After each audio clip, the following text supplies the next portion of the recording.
Welcome back, and now for part 2. When Joyce emerges from Principal Snyder's office, she's upset. He looks pleased and he saunters to turn out the lights. Then boom, bang, bash.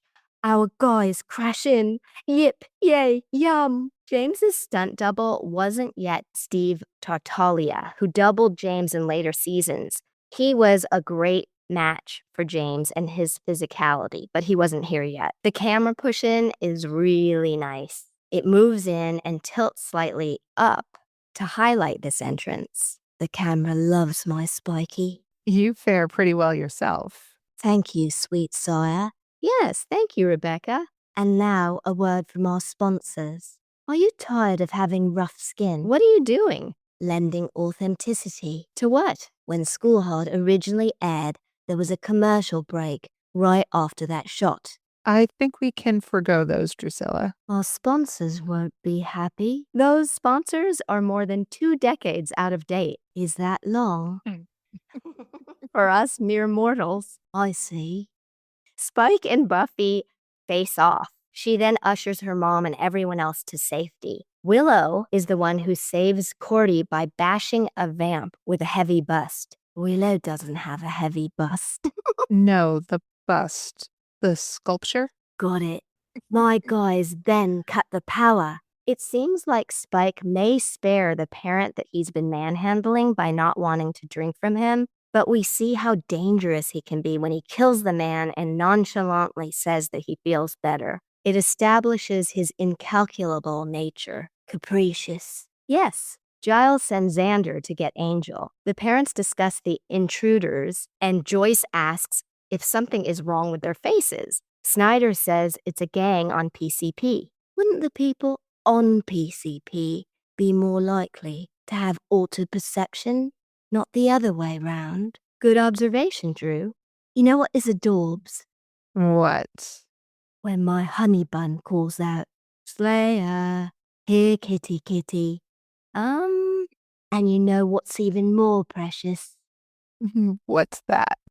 When my love sings, someone's in the ceiling. It's so touching. I can think of a lot of other things that are touching. Like the moment that Buffy and Giles share about Giles making sure Joyce gets out alive if Buffy doesn't make it. That is poignant. I like the sound effect when Buffy is crawling through the passageway in the ceiling. Did you recognize where a clip of this sequence is used? Yes, from one of my favorite Christmas movies. That is Die Hard. Aha. And this clip was also used in the title sequence of Buffy. I think the lighting on Buffy and Joyce through the damaged door is just beautiful. Filmmaking lives in lighting the eyes. Absolutely true. Spike calls Angelus in this episode. Don't pick on Spike.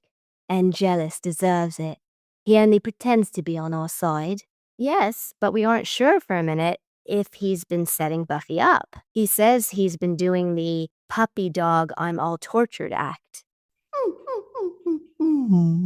Hey, thank you for that. Spike laughs and refers to Anne Rice, who wrote from the perspective of Louis, the tortured, reluctant, romantic vampire in Interview with the Vampire. By the way, Anne was the first person to sign on to act in our feature film, A Place Among the Dead, the only time she ever acted. And we have her last interview ever in our Undead series, which we plan to release next year. She was a brilliant person as well as a brilliant writer. Sheila is doing the same thing. She pretends to be an ally, and then we see that she is now a vampire. Clever of me to think ahead and sire her. No. That was rhetorical. You seem keyed up. Hyperactive. Hyper-excited. Actually, just properly excited. It was a creative decision to have the vampires turn to dust when staked. Buffy had to be seen killing demons because it wouldn't be good to celebrate a teenager killing what look like humans. But that's what happens. Ashes to ashes, vampires to dust. Spike susses out that Angel is trying to fool him. The angel beast has been housebroken. Spike says that Angelus sired him. Oopsie. We know that's not true. Okay, I'll say it. Spoiler alert. Yes, true. Hi, Rebecca. Do you know what fairy tale Spike references? I do. Rebecca? Well, it seems like Drew is only too eager to answer this. What, Drew? Do you want to answer? It's Jack and the Beanstalk. Yes, he says an altered version of fee fi fo fum, I smell the blood of an Englishman. The origins of this are obscure, but the first text of this appeared in a 1596 pamphlet by Thomas Nash, who mentioned that the rhyme was already old. Do you know what fee fi fo fum is thought to stand for, Sigh Rebecca? No, I don't. It is, behold food, good to eat, sufficient for my hunger in ancient Gaelic. Fee, fi, fo, fum. I smell 2 peeps for my tummy tum-tum. You mean us? Yes, my right plum. But you come back in the show soon. Don't you want to discuss? Oh, yes, my dumb crumb. Time for the outcome. I guess I'll take dumb crumb over being dinner. You got right plum. Yes, more flattering, but I still don't want to be for dinner. Yeah, good point. We get to the big showdown between Buzzy and Spike. Buffy and Spike, as you wish. He's going to blow out the candles. It intercuts with the exterior fight with Xander and Angel. And with the adults in the library. Intercutting is such a great way to build tension and tell story. It builds urgency, escalates the action, and accentuates the danger. The Godfather christening church scene intercut with all the acts of violence, that comes to mind for me. There, it also shows juxtaposition, the sanctity and calm of the family versus the chaos, ruthlessness, and brutality of the murders. Whimsy of words play like music to my ears. Ruthlessness, brutality, and murder. Not my intention. Ruthlessness, brutality, and murder. Oh my. Frank Baum is rolling in his grave. Although, he didn't write lions, tigers, and bears. Oh my. That was only in the film version of Wizard of Oz. Let's get back to us. Okay. I love that Joyce protects her daughter. Hell hath no fury like scorning a mother's daughter. Not the actual quote, but true. The moment when Joyce has the axe is very Sigourney Weaver in Aliens. It is. Whenever you end up with a mother stepping up to protect their child, it definitely is such a powerful moment. And that moment in Aliens is iconic. Bob, played by Brian Reddy, is the Sunnydale chief of police. He and Principal Snyder decide to tell the quote-unquote usual story to the media that it is a gang-related PCP incident. Dunna! Snyder knows the truth.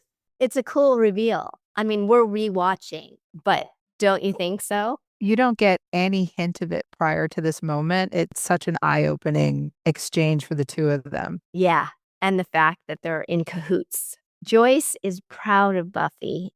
She has a daughter who can take care of herself, is brave, and thinks of others in a crisis. Blah, blah, blah. Willow and Cordy are still hiding in the janitor's broom closet. Move on from the broom. It's vroomy, vroom, vroom. What? Back to the abandoned factory where I comfort my daring darling. Yes, yes. This scene demonstrates the tender, caretaking, loving side to the relationship. I remember blocking the scene and us finding my pulling his head onto my shoulder and stroking his cheek. And then Spike does the switcheroo. He hoists the annoying one into the cage. He announces that there will be a little less ritual and a little more fun, and it sets up that we're going to be more anarchic than the Master was in Season 1, or the Anointed One has been in the first 2 episodes of Season 2. We are the Sid and Nancy of the Vampire set. We are punk rock. We are punk rock. You and James, soft rock. Spike yanks the pulley, and the bothersome one goes into the light. He isn't playing. This subverts the expectation as the anointed one has been set up as the big bad, the aggravating one, the galling one, the irksome one. I like how Spike's frustration with the other vampires culminates in ultimately frying the anointed one. Yes. And when Spike takes Dru's hand, my hand, and mentions watching the telly, it depicts another color to our relationship. It is normal. They watch TV together like any couple. There was a new episode of Seinfeld airing. The Dru theme plays. Ding, ding, ding. Unlike the ballerina in the music box. That melody relentlessly follows me. And the way we drift off, stepping over the vampire who's down but not breaking our contact, it's like a dreamy game of human knot, or like that superstition bread and butter. Do you know that one? No, I don't. Oh, to avoid bad luck when two people walking hand in hand are forced to separate to walk around an obstacle, they say the phrase bread and butter. The idea is that bread and butter, once combined, are difficult to separate, symbolizing the desire for the individuals to remain inseparable, just like bread and butter. I used to do that as a kid. It's funny. My mom always said if there was a post or anything that we had to break and walk around, you had to come back around to be all on one side. Otherwise, it would break the family, break the bond. Oh, wow. And we all still do it to this day. It's a superstition that you don't want to break. Yeah. You just get locked into these superstitions and continue them no matter what. Did you guys have other ones? There's a list. Oh my gosh, okay, we have to get into this on an episode. I can't wait. I think that the smoke in the cage in the foreground is such a nice touch. I thought that that was a great way of not seeing a child burn, but being able to completely understand what just happened. Yes, I don't see the problem with watching children, but yes, that's right, Dru. That's why we don't have you in control of a lot of things. And hey, Drew, did you guys watch a lot of Seinfeld at the time? It was one of our programs, one of our faves. Really? Yes, who could withstand the charm of a show about nothing? A show about the minutiae of daily life. Did you see them all? Yes, love the invention of the VCR. Being able to watch later if villainy beckoned. You seem so nostalgic. No soup for you. Festivus for the rest of us. I'm out. Wait, you can't go. We aren't finished recording. It's what George says. Not quick on the uptake, are you, Minion Juliet? Now we're back to the Dru I know and love, recognize, appreciate, value, maybe are infatuated with. Now you're pushing it. Stop while you're ahead. Heads were the last episode. Ahead. One word, meaning in front of. It's a saying that means don't push your luck. Leave well enough alone. Cut your losses. Cutting in heads. Still sounds like some assembly required, not school hard. Which, by the way, do you think the title is a reference to School of Hard Knocks and also a nod to your favorite Christmas movie, Die Hard? I do. School of Hard Knocks means the education one receives from negative experiences in life. Very appropriate. I do too. In Die Hard, John uses clever tactics to fight a group of terrorists who have taken over a building. In Schoolhard, Buffy combats Spike and the vamps within the confines of Sunnydale High. Let's discuss the relatable themes. I think they are the pressure of parent-teacher night, trying to please a parent or live up to someone's expectations, and finding your strength may not be in what you think you should be doing, but who you really are. This truly hits home when Buffy's mom says, I don't want to be disappointed in you again. Yesterday, I was talking to friends of mine, and for me personally, I always hated disappointing my parents. It was easier to just get punished and get that over and done with, but disappointment is something that sticks with you for most of your life, or at least for me. My parents love to remind me of things that I did when I was 7 that still haunt me to this day to some extent. What is one of those? In 3rd grade, I lied to my teacher about why I didn't have my homework done. which was something extremely rare for me, not to have my homework done, not the lying part. But I also made the mistake of doing this on parent-teacher conference day. So the lie was caught out right away as soon as my mom got there. And instead of like a normal punishment, I got the silent treatment. And then the words, "I am so disappointed in you." Oh, which she knew was like the worst thing that she could say to me. So I carried that on, never put her in that position again as she would see it. But it's something I still think about to this day. And they bring it up too? She did every now and again. My gosh. Things like that. Or I remember when you decided to paint the wall in the bathroom when you were 7. And I knew it was you because you were the first person to agree to clean it up. And it was so like, there was always a tally. So no matter how much you did in the future, it never erased your rap sheet with her. Of the bad strikes. No. Oh, that's Never. not fair. Oh my gosh. On one parent-teacher night in my grade school, my folks went to Madame Glassel's French class. There were a lot of parents and they were crammed into those little desk seats. Did you have those? Oh, yes. Yeah. They were small and uncomfortable and hard. You used to have to use your trapper keeper behind your back as like a backrest. And it was always fun to see like the parents try to sit in the same desks. It never worked out well. No. So Madame Glasser says, "I do every lesson from this wonderful book," which she holds up. And then she looks at it like it's a writhing snake and says, "Oh no, this is not the book." Then she picks up another book and she goes, "So this is the book." And she looks at the new book and she says, "Oh no, this is not the book." And she takes another book. "So this is the book." Then, "No, it's not the book." She rummages, she holds up another book.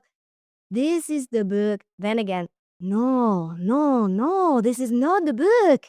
It went on and on and on. She filled her entire 20-minute allotted time with, "This is the book. Oh no, this is not the book." So the parents got a taste of what we were contending with. I think it's a miracle we picked up any French at all. What is the line of dialogue from this episode that you would get as a tattoo? When Spike says, "Any of you want to test who's got the biggest wrinklies round here?" Yes, I love when Spike says that. I have a few. When Drusilla says, "Look at all the people. Are these nice people?" And there's, "Do you like daisies?" I plant them, but they always die. Everything I put in the ground withers and dies." And in the same scene, "I'm a princess." What about you, Drusilla? "Mine are the same." "Why are you saying them with my accent? Can't you be original?" Well, I did come up with Drusilla's way of speaking. Thespians, schmesbians, delusional, every one of you. Kettle, pot. Why are you staring at me? Well, a watched pot never boils. Enough with the idioms. Enough with the idiot. Nice. I thought we were past making with the nice. We sure are. Like you are incapable of making with the funnies. How about we call out for contenders for the next battle of the Uber Buffy fans? I like that idea. Let's get ready to Buffy!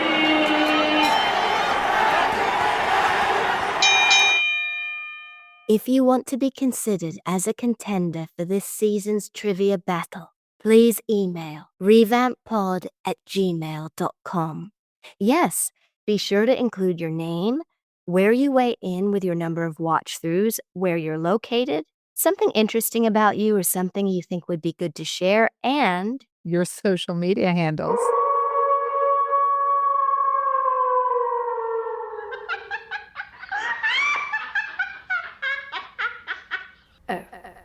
enough of something extremely different. Different.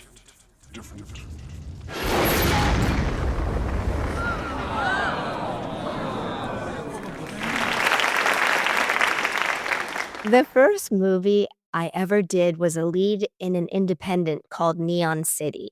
with Michael Ironside, who we called Ironside because he talks like that. Football legend Lyle Alzado, music sensation Vanity, as well as my longtime boyfriend at the time, Paul's brother, Nick Clark, who had a lead role in the movie. Nick got me the part, and it was an amazing and eye-opening experience for me because my parents had never helped me in any way, and I saw what he did. Someone had been cast in my role and had dropped out. He recommended me to Monty, the director, and he went on and on and on, literally said I was the next Meryl Streep, the most talented person he'd ever seen, et cetera, so that when I went in for the audition, I was sweating bullets. I was really nervous, and I was thinking, oh my gosh, I have to be like Meryl Streep. And it actually went really well, and I was cast. We shot the film in Utah in the winter. My character was the only one who was not dressed warmly because she was a naive, sheltered girl, so I was freezing through the whole shoot. The movie is essentially Stagecoach in a post-apocalyptic world. There was a sequence where Lyle had to lift me out of what was called the transport in the film, which was this truck. Now, let me preface what happens with the fact that Lyle had been a championship-winning defensive end in the NFL. He played with the Denver Broncos and the Los Angeles Raiders. He combined speed, strength, and intricate moves to become one of the best defense ends in the NFL. He was famous for his intense and intimidating style of playing. I was standing way above him in this truck, and the first time he lifted me, I couldn't believe it. I felt like a wisp of air. It was like, and I was already on the ground. I had been used to being lifted because I was a ballerina, but Lyle was massive, 6'3" and muscular. His strength was mind-blowing. Every take, it was, and I was down before I even knew that he had gone to lift me. He started calling me Peanut. His character was named Bulk, and I started calling him Bulky. And he would say, Peanut, I would never let anyone else ever call me Bulky. But you're all right. So we maintained a friendship after rapping, which for those listening who don't know, rapping is what we call finishing. One day I asked him, Lyle, what are downs? Because I didn't know a thing about football. And he said, Peanut, never let anyone hear you say that. Football is and was, after all, America's most watched sport. So that Sunday, he invites me over. I get there. It's just he and I. He proceeds to usher me to a dresser, and he pulls out this enormous ring, his championship ring from the Super Bowl. That ring later sold at auction for $80,000. He took it out. He grabbed some chips. He put both on the coffee table, and he sat me down in front of his big screen TV. He proceeded to explain the game of football to me while the New York Giants were playing. It was so very cool. Besides explaining what downs were, he shared all kinds of info, such as at his peak, he weighed 225 pounds. Bulky, indeed. He told me how during a game against the New York Jets, he ripped off Chris Ward's helmet and hurled it at him.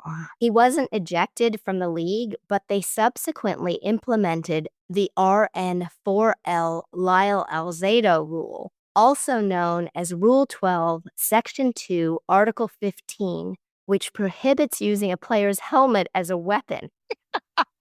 He told me about how trash talking was a big part of the psychology of the game, and he gave me examples. I asked, why does this even work? It doesn't make sense to me. I mean, it seems like they would need to say more inventive things than insulting mothers, girlfriends, wives.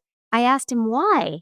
Why did it work? Didn't everyone know that those things were designed to provoke a reaction, to knock someone off their game? And he relayed that it was hard to explain the amount of pressure and how amped the athletes got from the number of fans in the stadium and the number of people watching on TV. And so those insults worked like clockwork. He also said that steroids add testosterone, which leads to volatility. Sadly, when we were shooting, Lyle hadn't been feeling well, and when he got home, he was diagnosed with brain cancer. He attributed the cause to his constant use of steroids. He didn't cycle on and off, but he continually injected himself. He did press to help other athletes that were doing the same thing. Most notably, he was on the cover of Sports Illustrated with the headline, "I Lied." Nick, Paul, and I spent a lot of time with Lyle when he was dying, and even though he was known for his fierce nature and he said that he had done a lot of things that he wasn't proud of, he did have a gentle, kind, and sweet side to him. I never saw him complain once, not once, during treatments and hospitalizations. He would always ask how we were doing when we were there for him. One funny thing about Some Assembly Required, which we just rewatched, is that Giles makes fun of American football compared to soccer. English soccer doesn't have the RN4L Lyle Alzado rule. They don't even wear helmets, which Giles addresses. However, if a player were to rip off any of their opponent's equipment and use it as a weapon, they would likely be penalized. What about you, Rebecca? As far as unexpected lessons learned, when I was growing up, when the movie Dirty Dancing came out, I wanted to see it so badly. And my mother told me that I couldn't, that I was too young. So I was in the city visiting my cousin Michelle, and her mother, Aunt Priscilla, asked if we wanted to go to the movies to see Dirty Dancing. And I instantly said, yes, absolutely. She asked me if my mother would be okay with it and totally lied and said, yeah, no, she's fine with it. She's fine. And we saw it at the Palace Theater, and I was just in awe of the grand movie theater. And the curtains started to slowly peel back and the screen lit up, and I fell in love with this movie. It was everything I wanted it to be, so much so that the moment I got home, I admitted to my mother right away that I'd seen the movie, that I'd lied to Aunt Priscilla, but I regretted nothing because it was amazing. It went on the list. It did go on the list, but it actually got sort of erased because my mother then went to go see it. And when she came home, she said that it wasn't what she thought and it was okay. I said, after seeing it, I realized that I wanted to learn how to dance. My grandmother enjoyed dancing and famously ruined her knees jitterbugging. My mother, she was very tall and very uncomfortable with her height at a young age, so she didn't really dance. I never really grew up seeing her dance. She sang and she would sway, but that was the extent of it. And so after I said this, she didn't say anything. But the next morning, she woke me up like an extra hour early before school and brought me downstairs and started to teach me how to waltz. Oh. And for the next month, every now and again, she would wake me up early, put on some music, and the two of us would just dance in the hallway. It was in all of that my absolute love of movement and dance and seeing the joy that it brought to my mother, even though she wasn't comfortable doing it in public, it really changed my outlook moving forward. And my first school dance, I was so keyed up and ready to do everything that I'd been practicing. And when I got there, the entire night, nobody danced. Everyone stood against the walls and they listened to the music, but not one person danced. And I went home and I cried because I'd been building this up in my head for a year at that point. So afterwards, the next dance I went to, I decided from that moment on, it didn't matter what anybody else was doing. I was going to enjoy myself. So I was always the first person in the middle of the dance floor, not caring what anybody thought and just having a good time. And I think a big part of it was I wasn't just doing it to enjoy it for me, but I was also doing it for my mom. Oh, now that is a beautiful and touching story. The good kind of touching. I thought When My Love Sings Someone's in the Ceiling was much more touching. We can agree to disagree on that one, Drew. Yeah. That's so sweet. Interview with the vampire. This evening's vampire question. Yes, mister. Tonight's question is, what was the first vampire film you remember seeing? Nosferatu. Oh, no. That wasn't a movie. I knew Count Orlok. Wow. What was he like? A bit grumpy. Didn't talk much. Really? Yeah, but with a few pints. Could be the life of the party. That's hard to imagine. Why? He could really boogie down, that Des Orlok. Des? Yes, Desmond Orlok, or as I like to call him, Disco Des. Boy, what about you, Sire Rebecca? It was Abbott and Costello Meet Frankenstein, which, despite the name, every creature is in it. So Dracula plays a big, big part in it. That's a really good one. And what did you think of it when you first saw it?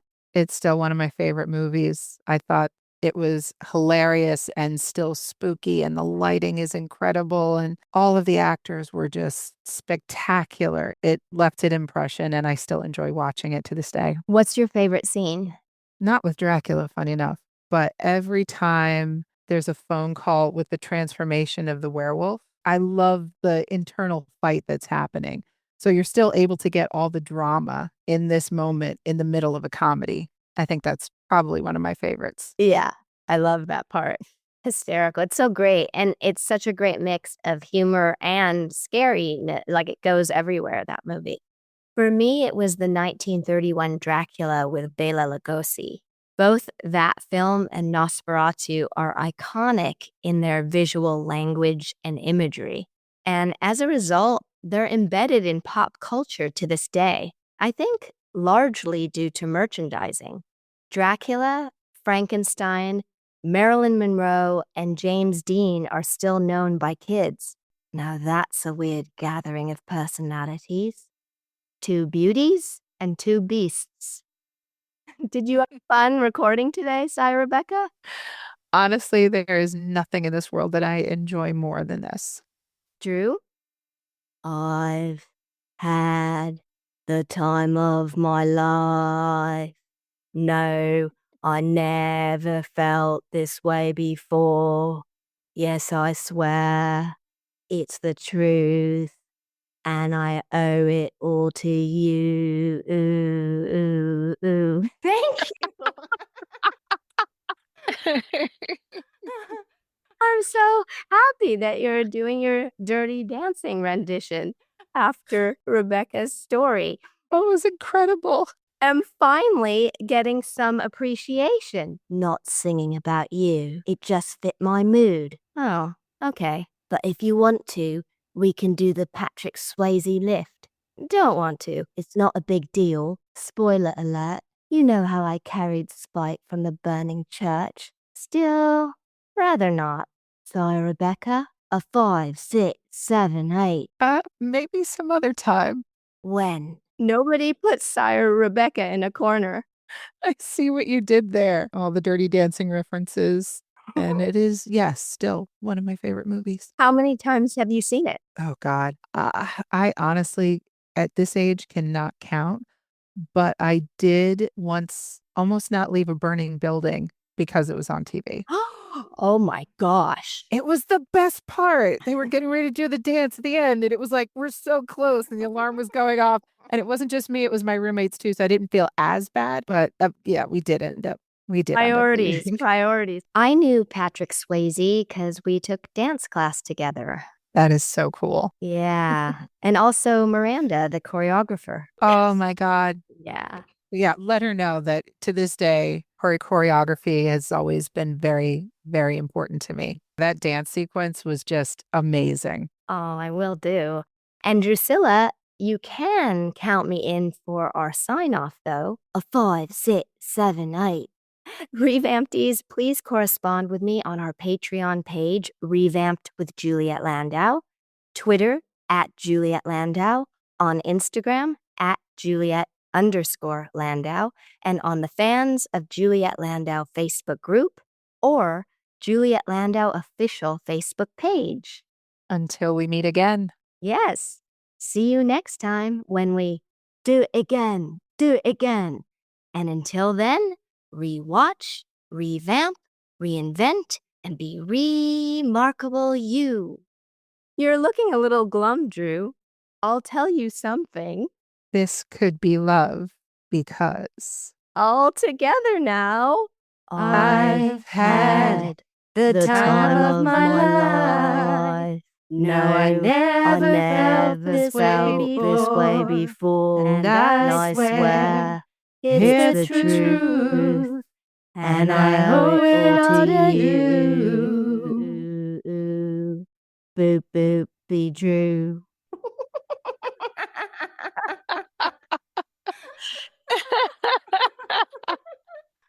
we should have a list of Drew's favorite karaoke songs. I've started making one. Oh my gosh. Patreon peeps to be read in the credits: Dave Hall, Fawny June Kendall, Daniel Harbour, Louise Brennan, Brandon Key, Cameron Burton, Donnie Ruskin, Madeline Pruitt, Marion Stevenson, Antonio H. Gutierrez, and Bobby Pelham. It makes all the difference because we cannot keep making the show without you. Thank you. Thank you so much.